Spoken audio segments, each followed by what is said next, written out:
여러분 다시 인사드리겠습니다. 안녕하세요. 네. 제가 어제 저녁에 성경의 모세오경에서부터 시작돼서 열왕기 상하, 역대 상하까지 이스라엘의 발전 과정을 근거로 해서 이 마지막 때의 우리들의 발걸음에 대해서 함께 말씀을 나눴는데요. 한번 뒤집어 보면 모세오경에서 시작해서 그 다음에 여호수아, 사사기, 중요한 룻기 했었고요. 그 다음에 사무엘 상하, 열왕기 상하, 역대 상하까지 이렇게 발전해 가다가 역대 상하의 끝에서, 열왕기 상하의 끝에서 이스라엘이 바벨론에 의하여 에워싸이는 사건으로 이스라엘의 1단계 역사가 끝납니다. 여러분, 바벨론이 예루살렘을 에워싸는 사건으로 역대상하, 열왕기상하가 이렇게 끝을 맺는데, 바벨론이 예루살렘을 에워싸는 사건으로부터 시작되는 성경이 있습니다. 여러분, 그 성경이 어떤 성경인 줄 아십니까? 바로 다니엘서입니다. 다니엘서 1장 1절을 읽어보면 여호야김 왕 3년에 바벨론 왕 느부갓네살이 예루살렘을 에워쌌더라 하는 말로 이 다니엘서가 시작이 됩니다. 여러분, 이제 제가 오늘 말씀드리는 것은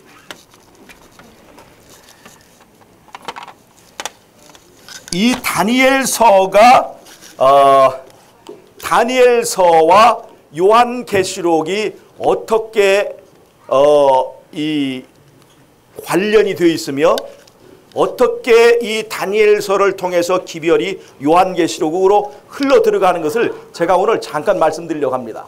여러분, 다니엘서는 12장으로 되어 있는 책이에요. 1장, 2장, 3장, 4장, 5장, 6장은 다니엘서의 역사 부분입니다. 7장, 8장, 9장, 10장, 11장, 12장은 예언 부분으로 우리가 보통 나눕니다. 그런데 다니엘서의 시작은 예루살렘을 바벨론이 에워싸는 것으로 시작을 합니다. 이 다니엘서의 구조는요,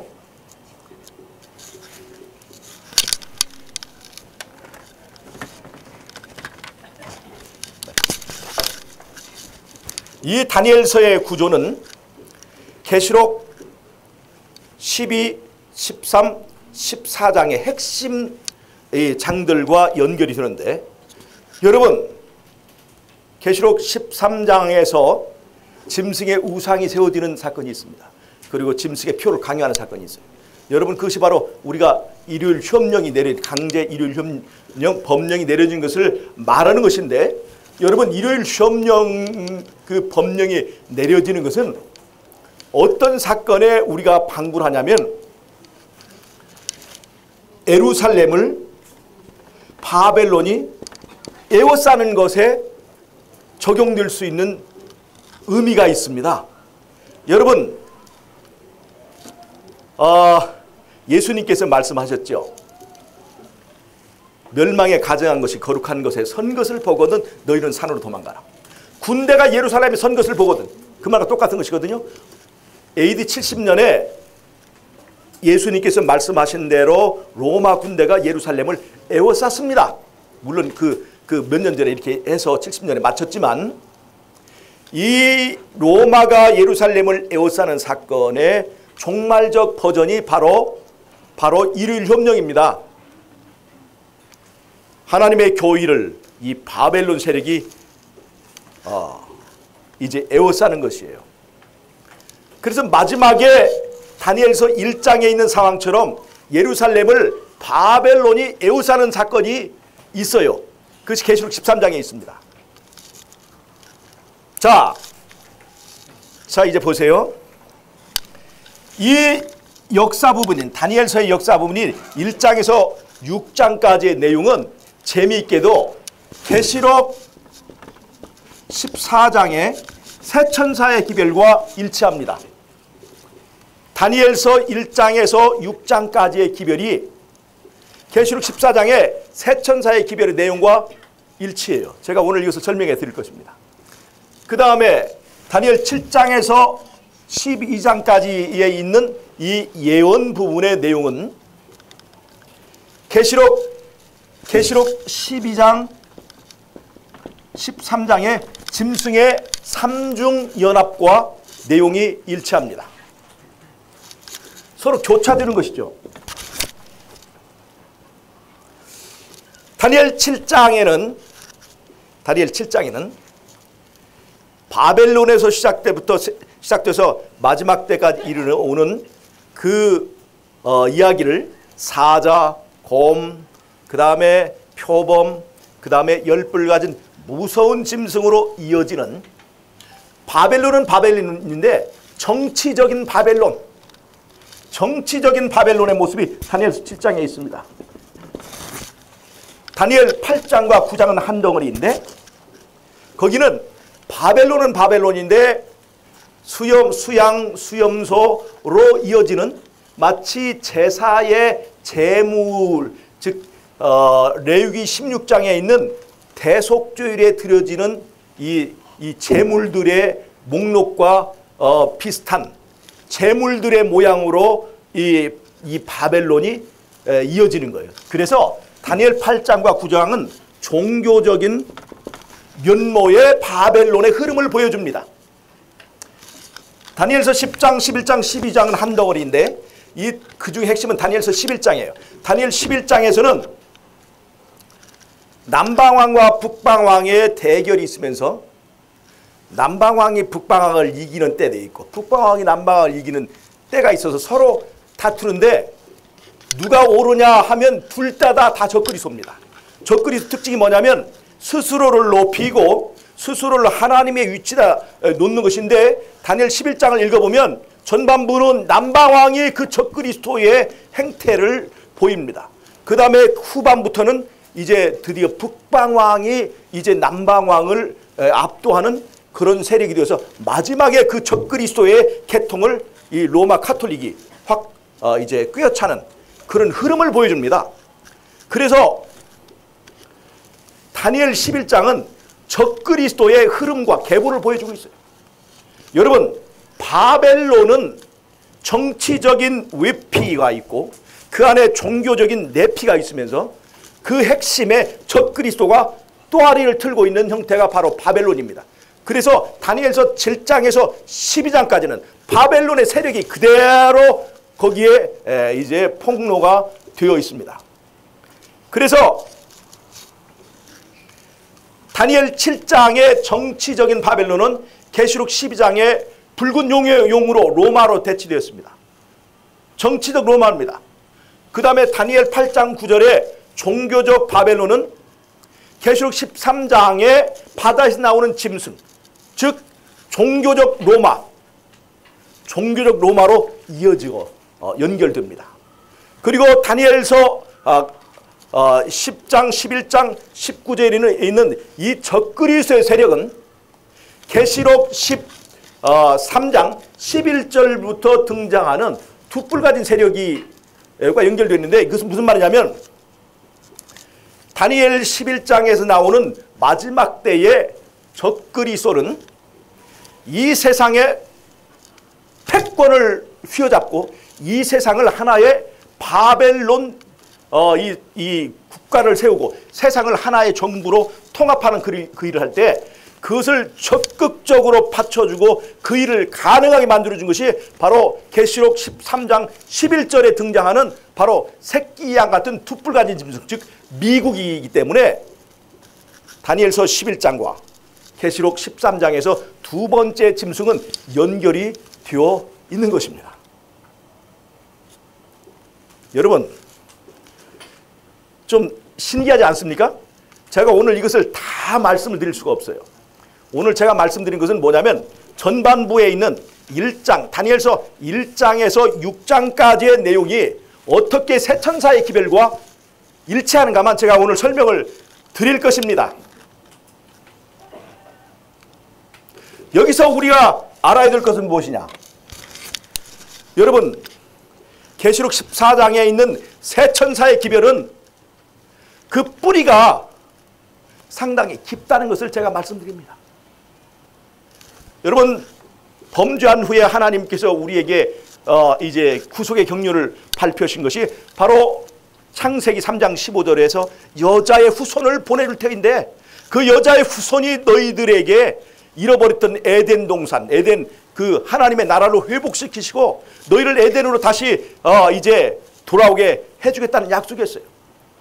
예수님을 통한 구원의 기별, 여자의 후손을 통한 구원의 기별을 말씀하셨어요. 그리고 그 에덴 동산에서부터 두 개의 계보가 달리기 시작합니다. 하나는 여자의 후손의 복음을 가진 하나님의 백성들의 계보예요. 그것은 아벨 제사로 이어집니다.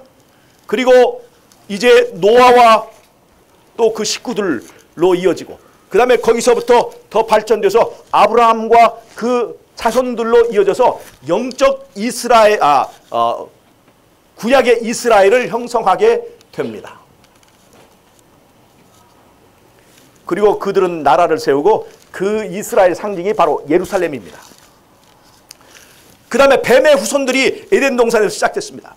그것은 가인의 제사로 발전하게 되고, 그 다음에 홍수 후에 바벨탑으로 성장하게 되고, 그들은 나라를 세워서 그 나라를 바벨론이라고 그것을 이어받아서 이제 두 개의 계보가 에덴 동산에서 시작돼서 달리기를 하게 됐습니다.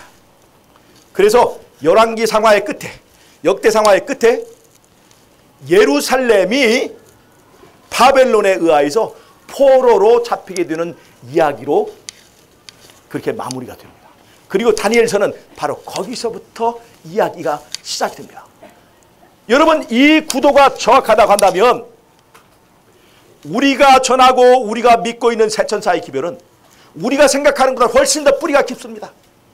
1844년에 또 1860년에 그 이후에 우리가 이제 새롭게 이 고안해낸 기별이 아니라 에덴 동산에서부터 대쟁투가 이 세상에서 시작되었고, 두 진영에 주장하는 기별이 있었는데, 그것이 이 하나님의 백성의 계보를 통해서 다니엘서에 응집되고, 이 다니엘서에 있던 이 기별이 이렇게 계시록과의 요한계시록의 중심 장속에 교묘한 교차 구조를 통해서 그대로 하나의 물줄기가 흘러들어가서 이 마지막에 서 있는 우리에게까지 하나님의 계명을 지키며 예수의 증거를 가진 자들의 무리를 형성하게 되고, 거기에 연결되고, 그 물결이 흘러서 저 진도의 이 물돌목까지 이것이 흘러 들어와서 오늘 내가 그 기별에 참여하는 자가 되게 하였다는 것을 생각한다면 여러분, 얼마나 감격스러운 것입니까? 얼마나 감격스러운 것입니까? 이것이 어느 날 우연히 온 것이 아닙니다. 피의 희생의 십자가의 발걸음을 딛고, 그 발걸음을 딛고 내가 죽어서 또 씨를 맺게 하고, 그래서 그 열매를 맺고 그것이 내 앞마당에까지 씨를 뻗치게 되었다는 것입니다. 감격스럽지 않습니까? 새천사의 기별의 뿌리는 오래되었습니다. 새천사의 기별의 첫 번째 천사의 기별이 뭡니까? 하늘과 땅과 바다와 물들의 근원을 만드신 이를 경배하라고 하는 거 아닙니까? 이 내용이 어디 들어있습니까? 10계명의 네 번째 계명 속에 그대로 들어있습니다. 하늘과 땅과 바다와 물들의 근원을 만드신 이를 경배하라. 그것이 바로 안식일 계명이에요. 그래서 첫째 천사의 기별에 이런 내용들은 안식일 기별 속에 들어있기 때문에 사단은 이 안식일 기별을 어떻게든 이제 없애버리려고 하는 것입니다. 새천사의 기별의 뿌리는 오래되었습니다. 여러분, 우리가 지키는 안식일의 기별도 오래된 기별입니다. 달력이 생기기 전, 음력도 양력도 생기기 전에 이 안식일의 기별은 카운트가 시작되었습니다. 달은 언제 생겼습니까? 넷째 날에 생겼어요. 태양이 언제 생겼어요? 넷째 날에 생겼습니다. 안식일은 언제부터 계산이 되었습니까? 첫째 날부터 계산이 되었습니다. 달도 있기 전에, 태양도 있기 전에, 태양력이 있기 전에, 태음력도 있기 전에 이미 하나님의 창조는 시작되었고 우리는 거기서 시작되는 안식일을 믿는 것입니다. 그래서 제7일 안식일이에요. 일곱. 달과 상관없습니다. 달과 무슨 태양력, 태음력은 사람들이 편하게 정하는 것뿐이지 그런 것과 상관없이 하나님이 지키는 안식일을 우리는 지킵니다. 히브리서 4장 10절을 보면 하나님께서 안식하신 것처럼 너희도 안식하시니라. 여러분, 사람은 때때로 잊어먹을 수가 있어요. 하나님이 지키는 안식일은 정확합니다. 우리가 만약에 안식을 잘못 지킨다면 하나님이 그날을 교정해 주실 것입니다. 우리는 그래서 그런 제7일을 안식일을 지키는 것입니다. 창조의 안식일을 지키는 것입니다. 새천사의 뿌리는 오래되었습니다. 안식일의 뿌리도 오래되었습니다. 여러분, 구약에 하나님의 계명을 지키면서 예수님의 초림을 기다리던 무리가 있었습니다. 그것이 구약의 안식일입니다. 종말에 하나님의 계명을 지키며 예수님의 재림을 기다리는 무리가 있습니다. 여러분과 저입니다. 저와 여러분입니다. 여러분, 그런데 정말로 주의해서 살펴보시기 바랍니다. 하나님의 계명을 지키며 예수님의 초림을 기다리던 그 무리들이 예수님께서 직접 와서 주신 증거를 거부했을 때 그들은 예수를 못 박아버렸습니다. 하나님의 계명을 지키며 예수님의 재림을 지키는 무리들이 그들의 정체성을 갖게 하는 것이 뭐냐면 바로 예수의 증거를 받아들이는 것입니다. 우리가 가지고 있는 예수의 증거를 부정하게 될 때, 그것을 멸시하게 될 때 결국은 우리는 예수를 못 받게 될 것입니다. 구약의 이스라엘이 그랬던 것처럼 신약의 이스라엘이라고 다를 것이 있습니까? 여러분, 우리는 우리 자신을 너무나 대단하게 생각할 수 있습니다. 여러분, 우리도 얼마든지 예수님을 못 박을 수 있는 못과 망치는 상비적으로 가지고 있습니다. 잘 보세요. 여러분의 공고함에 예수님을 못 박을 녹슨 못과 망치가 있습니다. 어떻게 하면? 하나님의 계명을 지키며 예수의 증거를 부정하면 그냥 예수님 못 박습니다. 구약의 이스라엘이 그랬던 것처럼 하나님의 계명을 지키며 예수의 증거를 부정하면 그걸로 아웃입니다. 그리고 중요한 것은 하나님의 계명을 지키며 예수의 증거를 가지는 것이 중요합니다. 여러분, 우리의 준비는 하나님의 계명을 지키며 예수의 증거를 가지고 그 말씀대로 생활하면서 살아가는 것이 정말로 중요하다는 것을 말씀을 드립니다. 그럼 제가 이제 오늘 이 시간에 증명하는 것은 다니엘서에 있는 다니엘서 1장에서 6장까지 내용이 계시록 14장에 있는 세 천사의 기별의 내용과 일치하는지 그것을 입증해 드리는 것입니다. 여러분, 다니엘서 1장에는 다니엘과 세 친구가 바벨론의 포로로 잡혀가는 이야기가 나옵니다. 그래서 이 다니엘과 세 친구가 바벨론 궁정에서 생활하게 되는데 그들에게 특전이 주어집니다. 어떤 특전이 주어지냐면 왕의 상에서 먹을 수 있는 특전이 주어져요. 그런데 다니엘과 세 친구가 그 왕의 상에서 먹을 수 있는 왕의 진미를 거절해버려요. 그들이 왜 왕의 진미를 거절하게 되었을까요? 맛이 없어서? 맛이 없어서? 그들이 채식주의자여서? 그 당시에 왕의 상에 참여하는 것은 우상에 대한 경배를 전제로 하는 것이었습니다. 여러분, 마지막 때 우리에게 주어지는 매매권, 온 세상의 기근으로 허덕일 때 우리에게 주어지는 배급을 탈 수 있는 이 배급표는 왕이 우리에게, 바벨론 왕이 우리에게 선사하는 왕의 진미입니다. 그 바벨론 왕이 우리에게 주는 왕의 진미예요. 그런데 그 왕의 진미를 거절하는 바보 같은 사람들이 있습니다. 그게 누굽니까? 하나님의 계명을 지키며 예수의 증거를 버린 사람들이 아니라 하나님의 계명을 지키며 예수의 증거를 가진 사람들이에요. 그들이 짐승의 표를 받지 않기 때문에 왕의 진미, 매매권을 얻지 못하게 해서 그들이 배고프고 굶주리게 되는, 그래서 초라한 밥상을 먹어야 돼요. 어떤 것으로 먹게 될지 모르겠어요.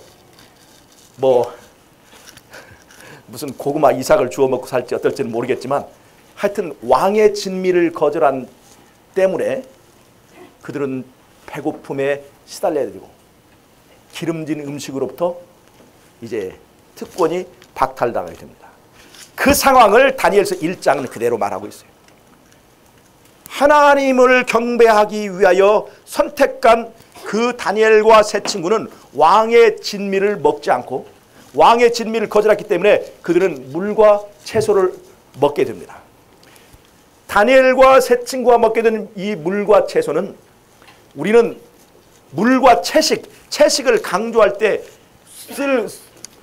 자주 쓰입니다만 더 중요한 것은 왕의 진미를 거절했기 때문에 그들의 앞에 떨어진 천한 음식입니다.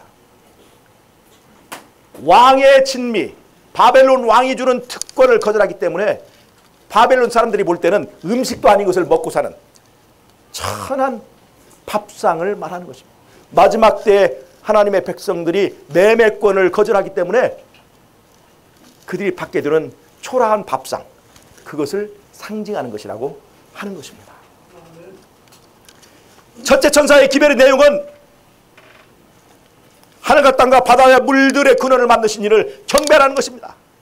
계시록 13장에서는 짐승의 우상을 세우면서 바벨론 왕에게 경배하라고, 바벨론 신에게 경배하라고 얘기를 할 때 다니엘 계시록 14장에서는 아니다, 우리는 하늘과 땅과 바다와 물들의 근원을 만드신 이가 아니면 우리는 무릎 꿇을 일이 없다, 창조주만 경배하는 것이다 라고 안식일을 호소하는 것입니다. 그것이 바로 첫째 천사의 기별의 내용인데, 그것이 바로 다니엘서 1장에 다니엘과 그 세 친구가 왕의 밥상 앞에서 보여준 바로 선택입니다.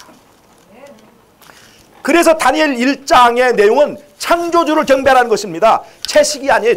채식은 두 번째 기별이지. 다니엘 1장의 내용은 하늘과 땅과 바다와 물들의 근원을 만드신 이를 경배하라는 것입니다. 여러분, 이것을 잊어버리고 다니엘서 1장을 채식을 선전하는데 거기다 이제 너무나 많이 써먹으면 안 돼요. 다니엘서 1장의 기별은 첫째 천사의 기별과 통하는 것입니다. 창조주를 경배하는 것입니다. 창조주가 아니면 우리는 시시해서 경배하지 않습니다. 다니엘서 2장의 이야기는 느부갓네살 왕이 꿈을 꿨는데 이상한 그 신상을 봤지 않습니까? 우상을 봤어요. 머리는 금이요, 그 다음에는 은이요, 그 다음에는 노시요, 그 다음에 철이요, 그 다음에 철과 진흙이 섞인 하나의 우상을 봤습니다. 신상을. 그런데 그 신상이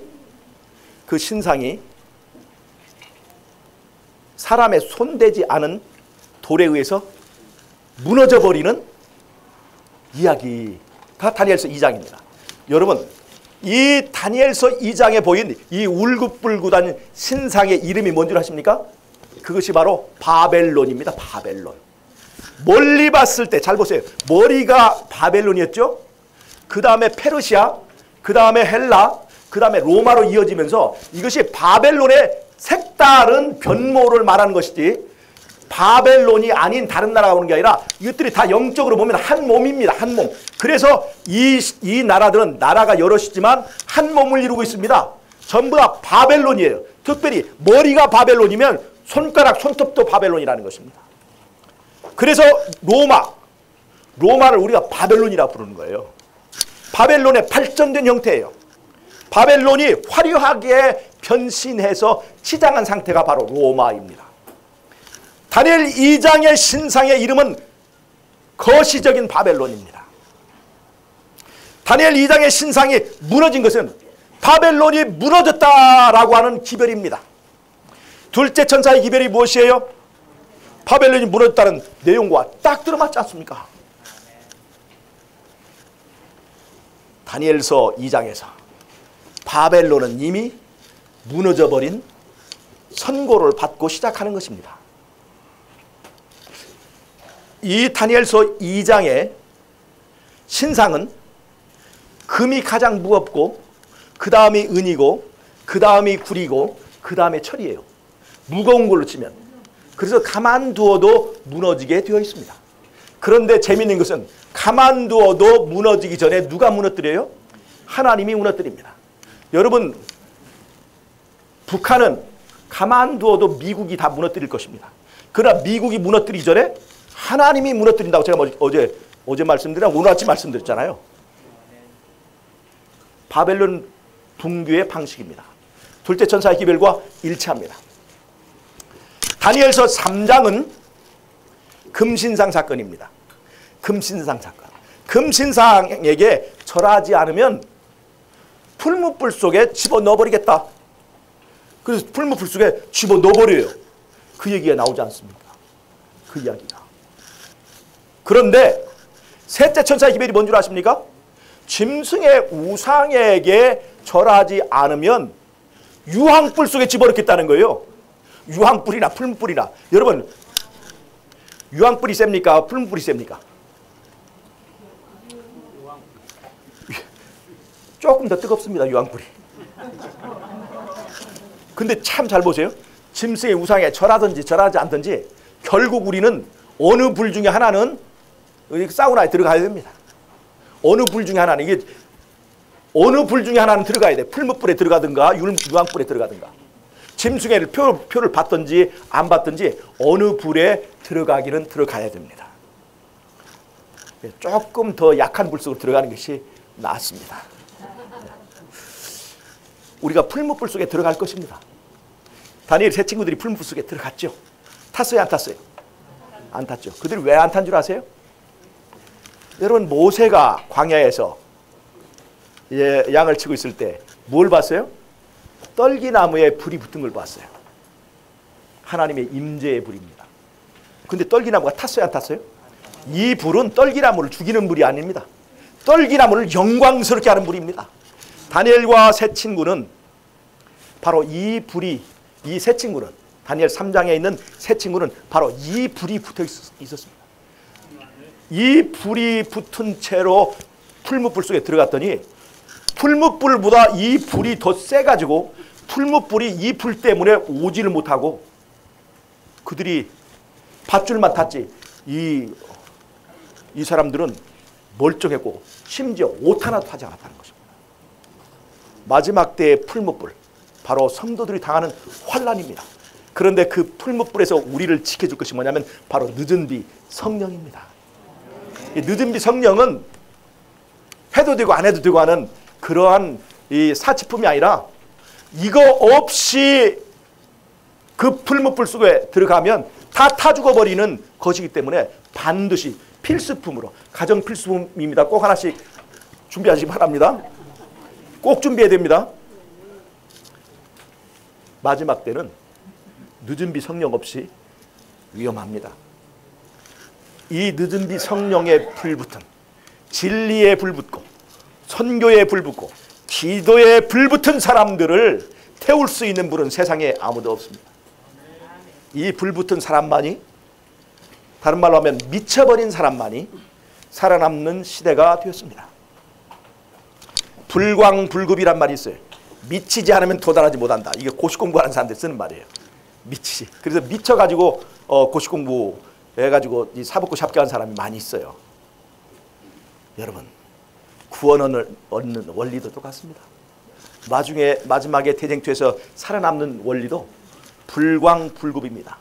미치지 않으면 승리할 수 없습니다. 다니엘서 3장과 계시록 14장의 세 천사의 기별 통합니까? 안 통합니까? 통합니다.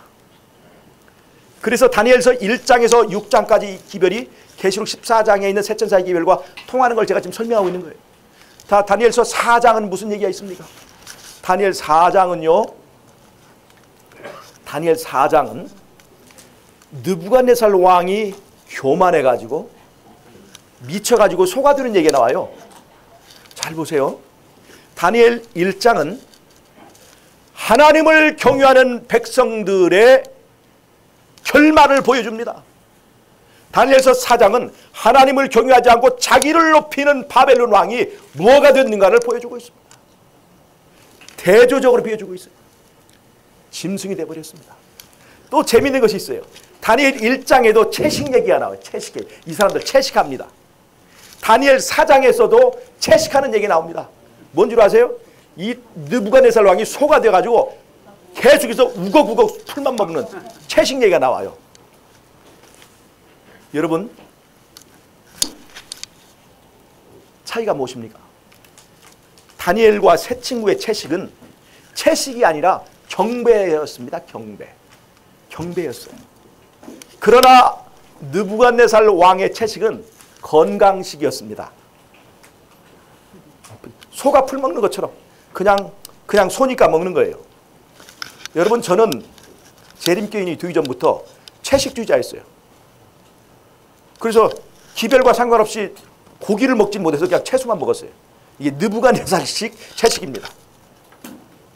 뭐 예수님의 은혜로 끊고 뭐고 자시고 없었어요. 그냥 육식이 싫어서 안 먹고 있었는데 교회에 오니까 그것이 딱 적성에 맞아서 그냥 적응했을 뿐이에요. 경배와 상관없었습니다. 느부갓네살식 채식입니다. 여러분, 요즘에 건강 동호회들이 채식하는 사람들이 많이 있습니다.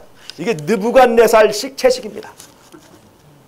그러나 여러분, 고기가 참 좋았지만 땡겼지만 내가 예수님을 알고 보니까 예수님이 말씀대로 순종하기 위해서 좋았지만 내가 다 끊고 이제 말씀에 순종하겠습니다. 이게 가치가 있는 거예요. 이것이 다니엘과 세 친구식의 채식, 경배가 있는 채식입니다. 여러분, 안식일도 느부갓네살식 안식일이 있습니다. 안식일 날 옷 차려입고 교회에 나오지만 교회에 나와서 사람만 보고 흉만 보고, 무슨 말인지 알죠? 사람 보고 흉만 보고 그냥 가버리고 경배는 없었어요. 느부갓네살식 안식일입니다. 그러나 여러분, 이 안식일에 와서 사람이 있지만 목사님이 있지만 목사님의 흉이 있었지만 그러나 그것을 통해서 그 건너편에서 예수님을 보고 예수님을 만나서 감격하고 그 다음에 하나님을 만나서 경배하고 예수 만난 안식일만, 그것이 바로 다니엘식 안식일입니다. 느부갓네살식 헌금도 있습니다. 느부갓네살식 전도도 있습니다. 느부갓네살식 기도도 있습니다. 여러분, 우리가 볼 때는 분별할 수 없지만 하나님께서 보실 때는 저건 느부갓네살식이야. 그럴 수가 있습니다. 우리의 기도에, 우리의 창막교회에 경배가 있으시기를 바랍니다. 예배가 있으시기를 바랍니다. 1장과 4장은 그렇게 연결이 됐습니다. 동절의 양면과 같습니다. 다니엘서 5장은 벨사살 왕 당시에 바벨론이 무너져 버리는 얘기가 나왔어요. 다니엘서 2장이 바벨론이 무너지는 얘기죠. 거시적 바벨론이 무너집니다. 다니엘서 5장은 고대의 바벨론, 원시적 이 바벨론이 무너지는 얘기예요. 그래서 다니엘서 2장과 5장은 바벨론은 반드시 무너진다. 누구 손에 무너진다? 하나님 손에 무너진다 하는 것을 보여주는 얘기가 있어요. 2장과 5장은 바벨론이 무너진다는 얘기입니다. 둘째 천사의 기별과 같은 거예요. 다니엘서 6장의 이야기는 무엇입니까? 다니엘서 3장에는 우상에게 경배하지 않으면, 무릎 꿇지 않으면 죽인다더니 다니엘서 6장에는 하나님께 무릎 꿇으면 죽인다고 하는 거예요. 3장에는 풀무불에 들어가지만 6장에는 사자굴 속에 들어갑니다. 사자굴에 들어가서 거기다 인을 칩니다. 그래서 다니엘서 3장에는 풀무불 속에서 살아나온 이 새 천사가 있는가 하면 다니엘서 6장에는 그 바벨론이 사자굴에서 무사히 살아남은 그 이야기가 있어서 다니엘서 3장과 다니엘서 6장은 동전의 양면과 같은 내용을 이루고 있습니다. 여러분, 다니엘서 1장에서 6장까지의 내용은 계시록 14장에 있는 세 천사의 기별과 내용이 같습니까? 다릅니까?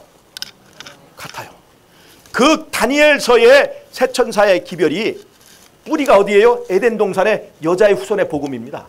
여자의 후손의 복음, 여자의 후손의 그 계보를 잇는 하나님의 백성들이 에덴 동산에서부터 전해 내려온 이야기예요. 그것이 뭐냐면 창조주를 경배하라고 하는 것입니다. 창조주를 경배하는 얘기.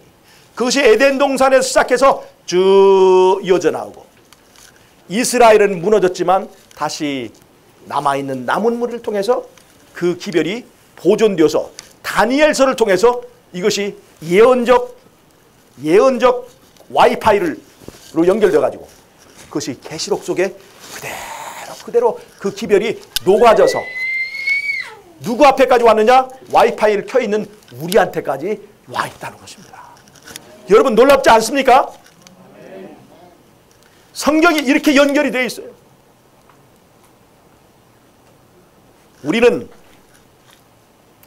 우리만 전하던 세천사의 기별이 아니라 이 세천사의 기별의 내용은 아브라함이 전했던 기별이나 아담이 전했던 기별이나 또 아벨이 전했던 기별이나 다 똑같은 기별이라고 하는 것을. 그래서 갈라디아서 1장 5절 6절에는 다른 복음은 없나니 다른 복음을 전하는 자는 저주를 받을지어다 라고 하는 복음의 정통성 하나만을 얘기하고 있습니다. 에덴 동산을 시작했습니다. 다른 복음은 없어요. 첫째 천사의 기별이 전하는 영원한 복음이라고 하는 것은 천국 복음과 다른 것이 아닙니다. 갈라디아에서 바울이 전했던 복음과 다른 복음이 아닙니다. 동일한 복음이에요.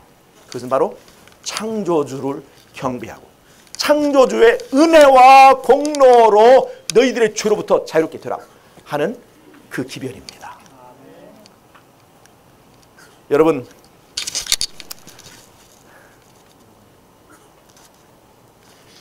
이 지구상에 수없이 많은 사람들이 있는 그 중에서 이 복음의 물결이 흘러가지고 우리같이 부족하고 우리같이 세상에 찍기 같은 사람에게 이 기별이 주어진 것은 여러분 기회입니까? 부담입니까? 특권입니까? 부담입니까? 특권입니다. 감사하는 마음으로 살아야 됩니다. 감사하는 마음으로. 이 기별이 에덴 동산에서부터 흐르는 생명의 물줄기가 흘러서 다니엘을 통해서 계시록까지 이 연결되어 가지고 그것이 나에게까지 이루어서 왔다는 것은 위대한 특권입니다. 이제는 우리가 이 물을 받아서 수도꼭지가 되어서 내가 입만 열면 수돗물이 찰찰찰 이 복음의 물줄기가 흘러서 이웃으로 내 가족들로 흘러가야만 되겠습니다. 여러분의 입에서는 이 복음의 물이 수도꼭지로 나갑니까? 아니면 바벨론의 물줄기가 나옵니까? 여러분, 다니엘서 주신 하나님 감사하지 않습니까? 계시록을 주신 하나님 감사하지 않습니까? 누구를 위한 책이었습니까? 그게 알고 보면 나를 위한 거였어요. 나를 위한 거였어요. 다니엘과 요한은 거기에 잠깐 공연을 한 것뿐이었지 그 공연이고 뭐고 다 전부 나를 위한 거였어요. 나를 위한 것이었습니다. 세천사의 기별은 누구를 위한 것이 아니라 바로 나를 위한 것이었습니다. 여러분, 이 귀한 하나님의 은혜와 또 하나님께서 우리에게 주신 이 놀라운 배려를 감사하게 생각하시고, 아, 내가 가지고 있는 이 세천사의 기별 정말 귀한 것이구나. 여러분, 하나님의 계명을 지키며 예수의 재림을 기다리는 것이 얼마나 큰 특권인 줄 아십니까? 하나님의 계명을 지키며 예수의 재림을 기다리는 사람들은 반드시 예수의 증거를 소중히 생각하라. 꼭 잊지 마시기 바랍니다. 하나님의 계명을 지키며 예수의 초림을 기다렸다가 예수의 증거를 거부한 사람들이 예수를 못 받고 처참하게 버림받은 그 과거의 전철을 잊지 마시기 바랍니다. 예수의 증거가 뭔 줄 아시죠? 예언의 신. 여러분은 화이트보이를 믿습니까? 화이트보이를 믿어요? 예언의 신을 믿는 것은 화이트보이를 믿는 게 아닙니다. 화이트부인을 쓰신, 화이트부인을 통해서 말씀하신 하나님을 믿는 거예요. 여러분, 어떤 사람들 예언의 신이 무슨 교황이냐, 예언의 신의 무호설이 그 교황 무호설과 비슷하다고 하는데, 여러분, 우리는 화이트부인의 무호설을 믿습니까? 하나님의 무호설을 믿습니다. 우리는. 그래서 그 말씀에 순종해야 됩니다. 이게 무슨 화이트부인의 무호설을 믿냐고 하는 그 말도 되지 않는 소리를 하면 대답하지도 마세요. 그냥 웃어버리세요. 우리는 화이트부인의 무호설을 믿지 않습니다. 우리는 하나님의 무호설만 믿습니다. 교황은 지가 하나님 노릇하니까 무호설을 주장하는 거지, 우리는 여러분 하나님이 우리에게 주신 귀한 선물들 소중하게 생각하고 그 예언의 신 집에 가서 하나하나 이 시대에 나에게 뭐라고 말씀하시는지 그걸 찾아보시기 바랍니다.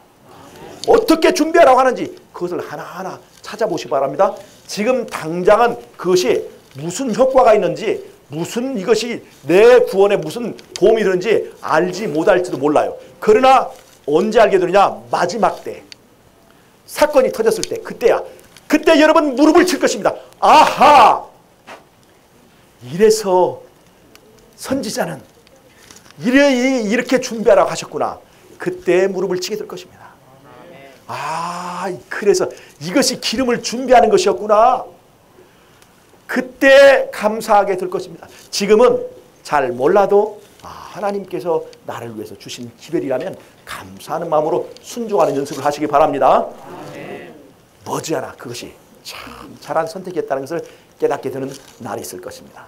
우리 이 땅에서 고생하고 이렇게 부족하게 살지만 하늘 광야, 별들이 반짝이는 그 광야를 지날 때 우리 좀 한번 어깨 좀 으쓱하고 그들의 플랜카드 딱 걸고 우리들을 환영할 때 예수님과 함께 의젓하게 한번 들어가서 간증 한번 해봐야 되지 않겠습니까? 그 사람들은 도저히 경험할 수 없었던 죄 가운데서 살아나온 대쟁투에 승리한 이 승리한 용사들의 무용담을, 예수님을 높이는 그 간증을 우리도 한번 해봐야 되지 않겠습니까? 이 땅에서 이렇게 가난하고 이 땅에서 이렇게 무시당하며 살았는데 그때 가서 우리 한번 어깨 한번 펴고 아름다운 간증하는 저와 여러분 되시길 바라면서 오늘의 말씀을 마치겠습니다. 네, 제가 기도하고 마치겠습니다. 하나님 우리 아버지, 연약한 우리들에게 새천사의 기별에 물줄기를 허락해 주셔서 감사합니다. 특권으로 생각하고 기유로 생각하고 주께서 주신 말씀, 하나님의 계명을 지키며 예수의 증거를 가지고 재림을 기다리는 백성 되게 하여 주시기를 예수님의 이름으로 기도하옵나이다. 아멘.